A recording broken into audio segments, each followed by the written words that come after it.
कभी सोचा है जिस जमीन पर हम खड़े हैं वो हमेशा से ऐसी ही थी क्या? आज ना हम उन्हीं अदृश्य शक्तियों की कहानी में उतरेंगे जो हमारे ग्रह को अंदर से मतलब लगातार बदल रही हैं। कमाल की बात यह है कि ये वही ताकतें हैं जो विशाल पहाड़ों को जन्म देती हैं। और हाँ, यही वो ताकतें हैं जो एक झटके में पूरे के पूरे शहर को तबाह भी कर सकती हैं। हाँ, तो जब हम चलते हैं तो अपने पैरों के नीचे की जमीन कितनी भरोसेमंद, कितनी ठोस महसूस होती है ना? ऐसा लगता है कि भाई ये तो हमेशा ऐसी ही रहेगी, एकदम स्थिर। पर क्या वाकई ऐसा है? असलियत तो इससे कहीं ज्यादा हैरान करने वाली है। ये जो ठोस दिखने वाली सतह है ना, वो असल में एक बहुत बड़े धीमी गति वाले महासागर की तरह है। जी हाँ, एक महासागर जो लगातार हिल रहा है, बदल रहा है और उन ताकतों से अपना आकार ले रहा है जो हमारी नजरों से बिल्कुल छिपी हुई हैं। तो चलिए फिर पृथ्वी के अंदर काम करने वाली इन रहस्यमयी ताकतों को जरा करीब से जानते हैं। देखिए, जियोलॉजी की भाषा में इन्हें अंतर्जात प्रक्रियाएं या एंडोजेनिक प्रोसेसेस कहते हैं। नाम से ही साफ है, मतलब वो प्रक्रियाएं जिनकी शुरुआत पृथ्वी के अंदर होती है। तो यहां सबसे जरूरी बात जो समझने वाली है वो ये है कि इन सारी प्रक्रियाओं को जो एनर्जी मिलती है वो पृथ्वी के गर्म कोर से आती है। और एक और बात, ये ताकतें सिर्फ तबाही नहीं मचाती, असल में तो यही वो प्राइमरी फोर्स हैं जो हमारे महाद्वीपों और पहाड़ों जैसी बड़ी बड़ी भू आकृतियों को बनाती हैं। लेकिन सवाल तो उठता है ना, कि आखिर ये इतनी जबरदस्त एनर्जी आती कहां से है? पृथ्वी का ये जो अंदरूनी इंजन है ये चलता किस चीज से है? चलिए थोड़ा और गहराई में उतरते हैं। अच्छा, तो इस एनर्जी के मोटे तौर पर 3 सोर्स हैं। पहला तो है वो गर्मी जो अरबों साल पहले जब पृथ्वी बनी थी तभी से अंदर फंसी हुई है। इसे प्राइमोर्डियल हीट कहते हैं।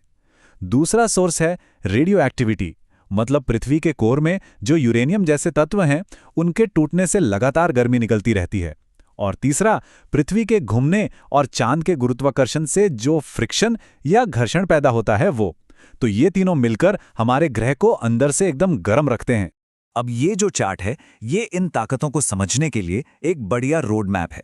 जैसा कि यहां दिख रहा है, पृथ्वी की सारी अंदरूनी शक्तियों को हम 2 मेन कैटेगरीज में बांट सकते हैं। पहली, वो जो बहुत धीरे धीरे मतलब लाखों सालों में काम करती हैं, और दूसरी वो जो अचानक से बिल्कुल विनाशकारी तरीके से सामने आती। तो चलिए सबसे पहले उन धीमे मूर्तिकारों से मिलते हैं। जियोलॉजी में इन्हें पटल विरूपण या डायस्ट्रोफिज्म कहा जाता है। ये वो ताकतें हैं जो बड़े सब्र के साथ हमारे ग्रह की सतह को तराशती रहती हैं। डायस्ट्रोफिज्म में वो सारी प्रक्रियाएं आ जाती हैं जो पृथ्वी की पपड़ी को यानी क्रस्ट को मोड़ती हैं, ऊपर उठाती हैं या बनाती हैं। और यहाँ जो कीवर्ड है वो है धीरे धीरे। ये बदलाव इतने धीमे होते हैं कि कोई इंसान अपनी पूरी जिंदगी में भी इन्हें महसूस नहीं कर सकता। अब इन धीमी प्रक्रियाओं को भी हम 2 हिस्सों में देख सकते हैं। एक तरफ है पर्वत निर्माण या ओरोजेनिक प्रक्रियाएं। ये तब होती हैं जब टेक्टोनिक प्लेट्स एक दूसरे को साइड से हॉरिजॉन्टली धक्का देती हैं और इससे बनते हैं पहाड़। और दूसरी तरफ है महाद्वीप निर्माण यानी एपेलोजेनिक प्रक्रियाएं।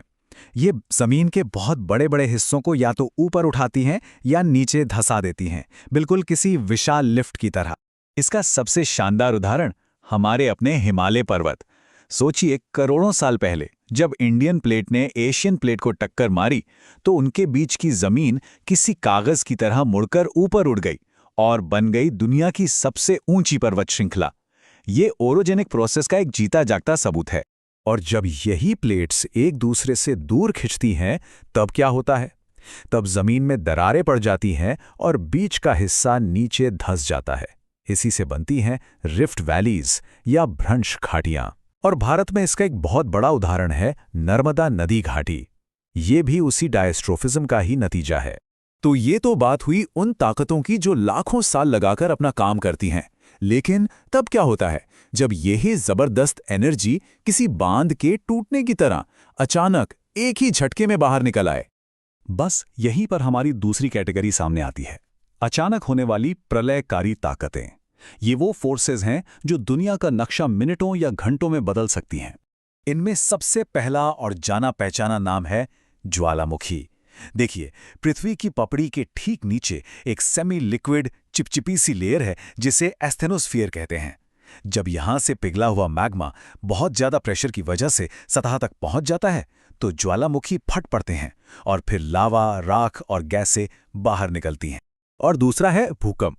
होता क्या है कि जब क्रस्ट की चट्टानों पर दबाव इतना बढ़ जाता है कि वो किसी दरार के साथ, जिसे फॉल्ट कहते हैं, अचानक से खिसक जाती हैं, तो जो भी एनर्जी जमा होती है वो एक साथ तरंगों यानी वेव्स के रूप में रिलीज हो जाती है।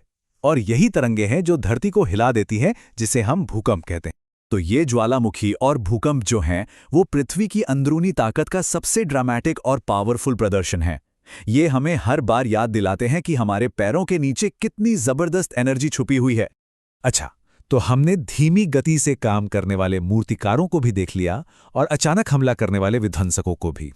अब वक्त है इन सब टुकड़ों को जोड़ने का और पूरी बड़ी तस्वीर को समझने का। ये जो क्रॉस सेक्शनल डायग्राम है ये पूरी कहानी को एक फ्रेम में दिखाता है।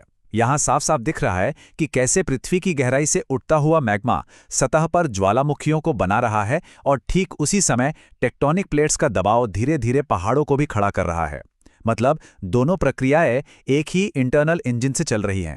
तो आखिर में समझने वाली बात यह है कि ये धीमे काम करने वाले निर्माता और अचानक तबाही मचाने वाले विध्वंसक असल में दो अलग अलग चीजें हैं ही नहीं। ये तो एक ही सिक्के के दो पहलू हैं, एक ही अंदरूनी इंजन के दो अलग अलग चेहरे, जो साथ मिलकर लगातार हमारी दुनिया को एक नया आकार दे रहे हैं। और ये पूरी बात हमें एक बहुत ही दिलचस्प सवाल पर लाके छोड़ देती है। अगर ये ताकतें आज भी लगातार काम कर रही हैं, और वो कर रही हैं, तो जरा सोचिए आज से 5 करोड़ साल बाद हमारी दुनिया का नक्शा कैसा दिखेगा। कौन से नए पहाड़ बन चुके होंगे, कौन से महाद्वीप एक दूसरे से जुड़ जाएंगे। इस पर सोचिएगा जरूर।